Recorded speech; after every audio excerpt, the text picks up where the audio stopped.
સુરતમાં યુનિવર્સિટીની હોસ્ટેલમાં દારૂની પાર્ટી ઝડપાઈ। વીર નર્મદ સાઉથ ગુજરાત યુનિવર્સિટીનો આ બનાવ છે। વિદ્યાર્થીઓની દારૂની મહેફિલ ચાલતી હતી। સમરસ બોયઝ હોસ્ટેલમાં દારૂની મહેફિલ ઝડપાઈ। દારૂના પેક બનાવી ચીયર્સની બૂમો પાડતા રૂમમાં યુનિવર્સિટીના રજિસ્ટ્રારે રેડ કરતા રેડમાં હોસ્ટેલની રૂમમાં દારૂની મહેફિલ માણતા 6 વિદ્યાર્થીઓ જોવા મળ્યા। આ 6 વિદ્યાર્થીઓ પૈકી 5 ભાગી ગયા, એક જ પકડાયો છે। એક વિદ્યાર્થી તો પહેલા માળેથી કૂદીને ભાગ્યો। વધુ માહિતી સાથે સુરતથી સંવાદદાતા કીર્તેશ પટેલ જોડાયા છે। કીર્તેશ, આ શિક્ષણના ધામમાં થઈ શું રહ્યું છે? દારૂની પાર્ટી ચાલી રહી હતી?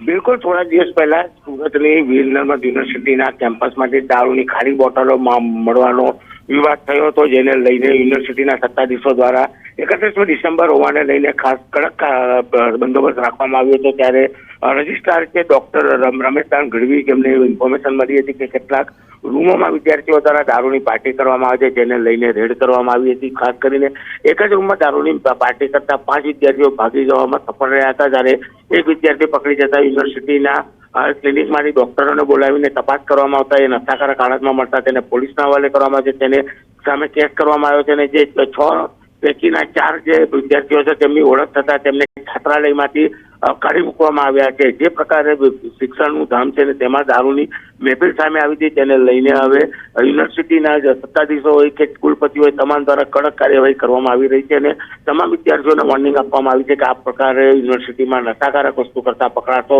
તો તેમના વિરુદ્ધ પણ કાર્યવાહી કરવામાં આવશે। જી કીર્તેશ, આભાર માહિતી આપવા માટે।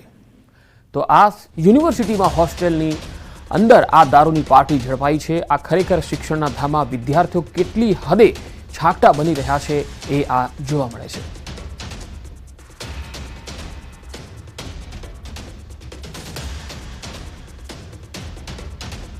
વાવથરાદ જિલ્લામાં સમાવેશને લઈ વિરોધ થઈ રહ્યો છે। કાંકરેજના શિહોરીમાં બજારો સજ્જડ બંધ રહ્યા। કાંકરેજ તાલુકાને બનાસકાંઠામાં જ રાખવાની માંગ છે।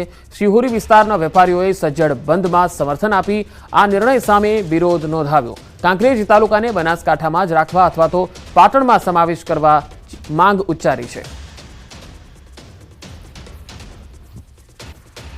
વાવથરાદ જિલ્લો હજુ ગઈકાલે જ આ જિલ્લા બનાસકાંઠાનું વિભાજન કરી વાવથરાદ જિલ્લાને અલગ જિલ્લો બનાવવાની જાહેરાત કરવામાં આવેલી છે। ત્યારે બનાસકાંઠાના વિભાજનને લઈ હવે કાંકરેજના એમએલએનું પણ નિવેદન સામે આવ્યું છે। ધારાસભ્ય અમૃત ઠાકોરે નિર્ણયને વખોડ્યો છે। કાંકરેજને થરાદ જિલ્લામાં સામેલ કરવાના નિર્ણયને વખોડ્યો।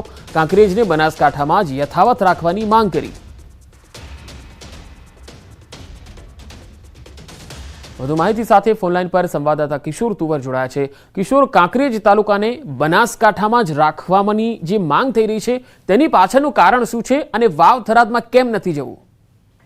ચોક્કસથી આપણે જણાવી દઉં કે જે કાંકરેજ તાલુકો છે તે કાંકરેજ તાલુકાને પાટણ જિલ્લો નજીક પડે છે, એટલે કાંકરેજ તાલુકાના લોકોની માંગ છે કે અમને થરાદ જિલ્લામાં મૂકો, એના કરતા અમને પાટણ જિલ્લામાં મૂકી દો અથવા તો અમને પાલનપુર જિલ્લામાં યથાવત રાખો। તે માંગને લઈને આજે કાંકરેજના જે શિહોરીના બજારો છે તે સજ્જડ બંધ છે। શિહોરી વિસ્તારના વેપારીઓએ બંધ આપીને સરકારના આ નિર્ણય સામે વિરોધ નોંધાવ્યો છે।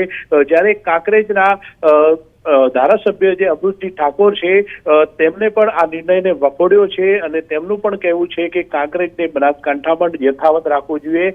સામા પક્ષે ધાનેરામાં પણ વિરોધ જોવા મળી રહ્યો છે। ધાનેરાની લોકોની પણ માંગ છે કે ધાનેરાને પણ બનાસકાંઠા જિલ્લામાં રાખવામાં આવે।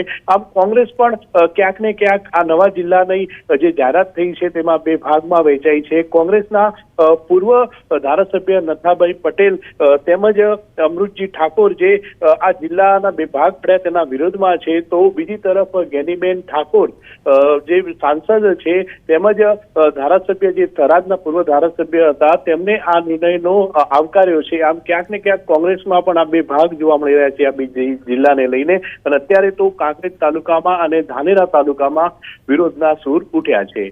જી કિશોર, આભાર માહિતી આપવા માટે। મારા મત વિસ્તાર કાંકરેજ તાલુકાને થરાદ જિલ્લામાં જે સમાવેશ કર્યો છે બાબતને હું વખોડી કાઢું છું। કારણ કે મારા કાંકરેજ તાલુકાના ખેડૂતો હોય, નાના મોટા વેપારી હોય, એમને પાલનપુર જવું આવવું ખૂબ સહેલું ને સરળ પડે છે। નાના મોટા ધંધા સાથે સંકળાયેલા લોકોને પણ જવું આવવું ખૂબ સહેલું ને સરળ પડે છે। જ્યારે થરાદ જવું ખૂબ જ અટપટું ને અઘરું છે। ત્યારે આ તાલુકાને થરાદમાં સમાવેશ કરી અને જે નિર્ણય લેવામાં આવ્યો છે એ નિર્ણય યોગ્ય નથી. તો કાંકરેજ તાલુકાને બનાસકાંઠામાં જ રાખવાની માંગ હવે ઉઠી રહી છે અને કાંકરેજના જે ધારાસભ્ય છે અમૃત ઠાકોર તેમણે સરકારના નિર્ણયને પણ આ વખોડ્યો છે અને તેમણે કહ્યું છે કે અમને પાલનપુર વધારે નજીક અને વધારે સરળ પડે છે, થરાદ વાવ જવું એ વધુ અટપટું છે. આ બાબતે નિર્ણય લેવા જોઈએ. બે અલગ અલગ તસવીર આપને બતાવી રહ્યા છીએ. એક તરફ હરખ પણ થઈ રહ્યો છે કાંકરેજના જે શિહોરમાં વિરોધ થઈ રહ્યો છે, બીજી તરફ ગઈકાલે ભાજપે ઉજવણી કરી હતી, ફટાકડા ફોડ્યા હતા અને ઉજવણી કરી હતી, પરંતુ અહીંયા કાંકરેજમાં તો વિરોધ પણ જોવા મળી રહ્યો છે. શિહોરીમાં બજારો સજ્જડ બંધ રહ્યા છે અને તેમણે તો માંગ કરી છે કે બનાસકાંઠામાં જ તેમના વિસ્તારનો સમાવેશ કરવામાં આવે, તેમને વાવ થરાદ જિલ્લામાં નથી જવું.